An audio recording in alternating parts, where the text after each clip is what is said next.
परीक्षित महाराज से कहा, बोले 4-4 दिन हो गए, अरे तो जा करके जरा पानी पी ले, जरा भोजन कर ले। 4 दिन तक दिन और रात बैठ करके जब कथा सुनी है, क्या तुझे भूख प्यास नहीं है? परीक्षित महाराज कहने लगे, बोले प्रभु पानी की बात मत करो, अरे पानी के कारण ही तो ये सारा झमेला हुआ है। ऋषि के आश्रम में पानी पीने गया था, पानी मिला नहीं, गले में सांप डाल दिया तो अभिशाप मिल गया। इसलिए प्रभु नैषाति दुःसहासनमा त्यक्तोदम पिबाधते।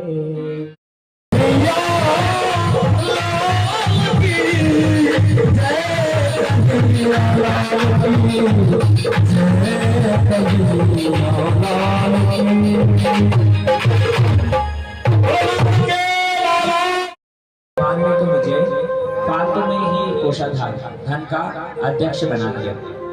ब्रज में नंद बाबा इतना लुटा रहे हैं, इतनी संपत्ति लुटा रहे हैं। प्रश्न उठता है, इतनी संपत्ति भला आई कहां से? क्योंकि मूल लक्ष्मी श्रीमती राधा रानी वो तो ब्रज में ही जन्म ले ली है। कृष्ण का जब जन्म हुआ है तो क्या राधा जी अन्यत्र कहीं रहेंगी? राधा जी ने भी रिद्धि सिद्धि को, लक्ष्मियों को नियुक्त कर दिया कृष्ण की सेवा के लिए। वहां पर स्वयं शंकर पार्वती भी आए थे और भोले बाबा तो अपनी नंदी की पूंछ को पकड़कर खड़े थे। बोले क्यों? क्योंकि नंद बाबा लुटा रहे थे हाथी घोड़ा पाल की। अब भैया इतनी गैयाएं लुटाई है, इतने हाथी इतने घोड़े लुटाए हैं, अरे कहीं भूल से मेरे नंदी को दान कर दिया तो मैं वापस कैलाश नहीं जाऊंगा।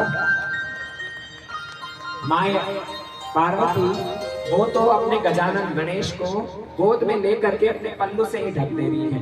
बोले क्यों? अरे हाथियों का दान हो रहा है, मेरा बेटा गजानन उनका भी तो हाथी जैसा मुख है, कहीं भूल से इसको दान कर दिया मेरा बेटा ही चला जाएगा। इसलिए बड़ा आनंद में वहां उत्सव चल रहा था। नंद बाबा लेकिन मन ही मन विचार करने लगे कि अरे मैंने कंस का कर नहीं दिया, अब तक घर में लाला नहीं था, इसलिए नंद बाबा भी बड़े उदासीन थे।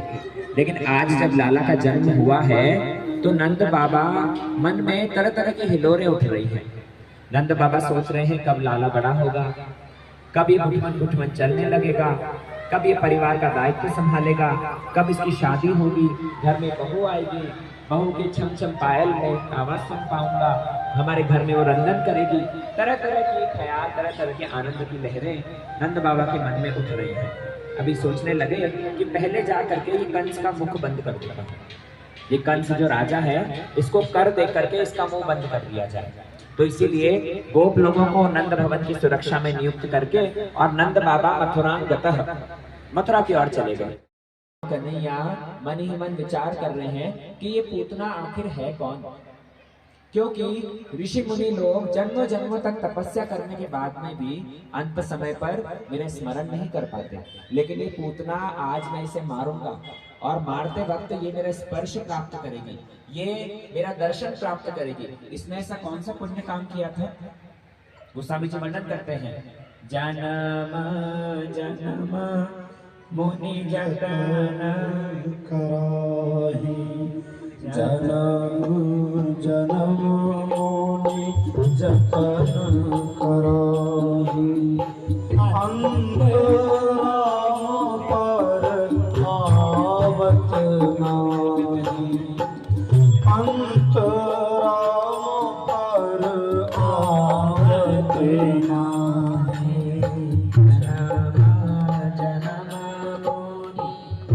जतन कराही, जनम मुनि जतन कराही, अंतराम पर आवत नाही, अंतराम आवत नाही। जन्म मुनि जतन कराही। कृष्ण आंख बंद करके स्मरण करने लगे कि पूतना ने पूर्व जन्म में कौन सा पुण्य कर्म किया था। ये पूतना वही बलि महाराज की पुत्री रत्नमाला है जिसने मुझे पुत्र रूप में प्राप्त करना चाहा था। मानो आंख बंद करके भगवान उसी चीज का ही चिंतन कर रहे हो। देखते ही देखते पूतना ने गोपाल को उठाया है गोद में, अपना स्तन बलात् उसके मुख में दिया और कन्हैया भी दुग्धपान करने लगे। धीरे धीरे दूध पी रहे हैं, धीरे धीरे विष का पान किया और जब उसके प्राणों का शोषण करने लग गए उस समय पर तो छटपटाने लगी और सहन नहीं हो रहा था। सा मुंच मुंच अलम इति प्रभाषिणी, अरे छोड़ दे, कितना दूध पिएगा, बहुत पी चुका, छोड़ दे, बहुत पी चुका। भगवान कहने लगे, अरे मैंने थोड़ी ना तुम्हें बुलाया था, तुम खुद ही सज धज करके मेरे पास में आई, माँ बनने का नाटक किया।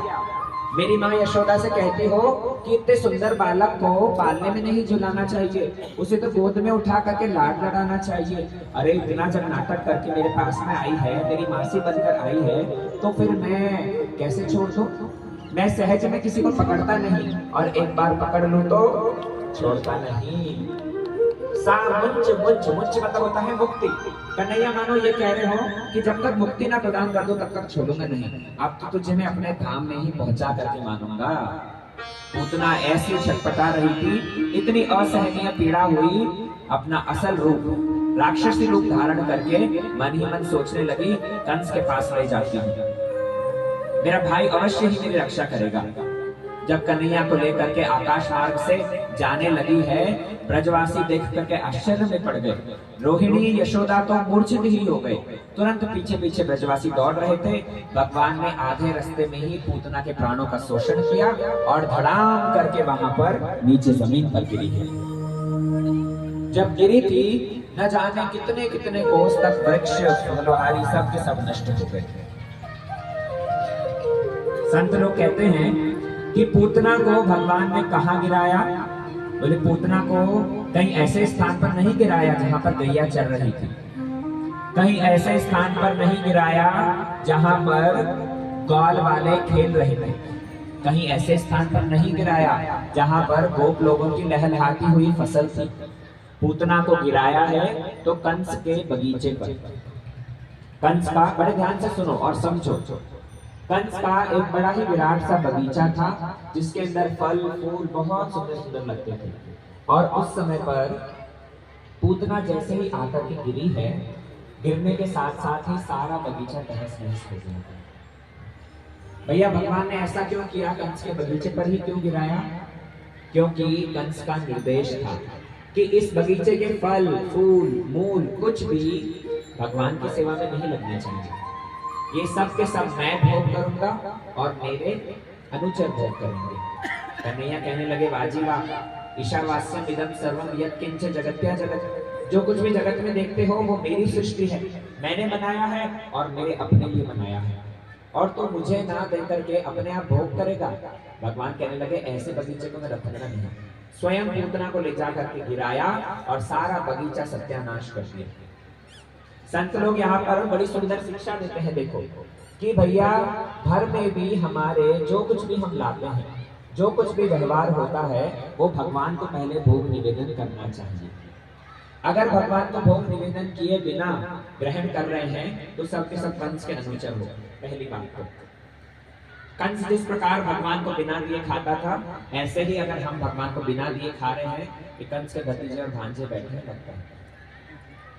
दूसरी उपदेश, अगर भगवान को बिना दिए खाया कंस की भांति तो निश्चित रूप में पूतना आएगी ही आएगी, और हमारा बड़ा ही सुंदर सजा हुआ सोने का संसार क्यों ना हो, लेकिन गिर करके सब सत्यानाश कर देगी। इसलिए नियम है, घर में जो कुछ भी हम लेकर आए भगवान को पहले भोग निवेदन करना चाहिए। लेकिन ऐसा नहीं कि घर में तामसिक वस्तुएं लेकर आओगे और भगवान को भोग लगाओगे, नहीं। घर में हमारे वो ही वस्तुएं आनी चाहिए जो कि भगवान को प्रिय हो।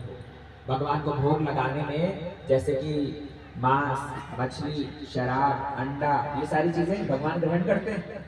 अरे किसी देवी देवता को भोग लगता है, कृष्ण ग्रहण करते हैं। यहाँ तक कि प्याज और लहसुन भी भगवान को भोग नहीं लगता। वो बूढ़ी होकर के मरने नहीं देते थे। ध्यान से समझ लो, किसी को कोई अगर तुमसे पूछे तर्क तो ये कहानी उसे सुना सकते हो, और कोई काल्पनिक कहानी नहीं है, शास्त्रों का वचन है, एक एक बात सत्य है। ऋषि मुनि लोग आश्रम में गैया को बूढ़ी नहीं होने देते थे, यज्ञ में उसकी आहुति दे करके और उसे पुनर्जीवन प्रदान करते थे। एक समय पर कोई बूढ़ी गैया को जब आहुति देने का समय आया, सब ऋषियों के हाथ में कुछ भाग दे दिया, और जैसे ही आहुति दी है, एक ऋषि ने उस समय पर उस गैया के अंश को आहुति दिया नहीं, उसे छिपा दिया गया। जैसे ही मूल ऋषि ने पूर्ण आहुति दी है, मंत्र पाठ किया, गैया वहां से जवान होकर के निकली। सारी गैया पूर्ण रूप में सुष्ट सबला जवान होकर के आई है, लेकिन जिस हिस्से का मांस आहुति नहीं दिया था, वहां पर बहुत बड़ा घाव बना हुआ है। ऋषि तो साधारण थे नहीं, ध्यान लगा करके जब देखा, समझ गए किसी ने मांस का टुकड़ा छुपा दिया है। और ये जो प्रभात फेरी मंडल है, इन सबकी बड़ी हिम्मत है, इन लोगों ने आगे होकर के कराया। लेकिन चल किससे रहा है? ठाकुर जी की कृपा सबसे पहले, उसके बाद आप सब लोगों का सहयोग। हमारे पूज्यपाद गौर सुंदर प्रभु जी, इनका सहयोग, आए इतना टाइम निकाल करके। यहाँ पर देखिए, उस दिन आपको प्रभु जी ने, श्यामानंद प्रभु ने बताया था ना कि हमारे गुरु वर्गों का एक ही उद्देश्य है। हम गौड़ीय संप्रदाय से हैं, हम 4 संप्रदाय जो ठाकुर जी से बोनाफाइड संप्रदाय है उसमें से हैं। तो हमारे गुरु वर्गों का एक ही उद्देश्य है, पूज्यपाद श्रीधर महाराज जी, हमारे जितने गुरु वर्गों का एक ही उद्देश्य है कि भगवान के नाम का प्रचार हो। हमारा अन्य कोई किसी प्रकार का लाभ, पूजा प्रतिष्ठा का किसी प्रकार का उद्देश्य नहीं है। प्रभु जी ने आपको बताया ही था कि प्रभु जी सॉफ्टवेयर इंजीनियर, हमारे अष्ट प्रभु जी जॉब कर रहे हैं, अच्छी जॉब, ये भी प्रभु जी हमारे जॉब करते हैं। किसी को कोई किसी प्रकार का अभाव नहीं था कि कोई पैसे के कारण आ रहा है या कोई संसार में किसी प्रकार की कमी थी। लेकिन हाँ, एक चीज का बड़ा लगता था कि जैसे हमको किसी ने लगाया ना भगवान के नाम में, तो हमें लगता था हम भी सबको ऐसे इस मार्ग पर चलाएं।